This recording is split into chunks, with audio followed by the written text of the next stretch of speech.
20 मेच्या रात्री 8 वाजताच्या दरम्यान गडावर जाणाऱ्या टेम्पो ट्रॅव्हलरला अचानक आग लागल्यानंतर जळून खाक झाली।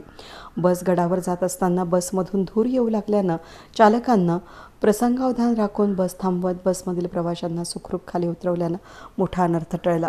यात कुणालाही काही दुखापत झालेली नसून मात्र बस जळून खाक झाली आहे। याची माहिती कळताच नागरिकांनी धाव घेतली, मदत कार्य केले आणि पाण्याचा टँकर आणून आग विझवण्यात आली।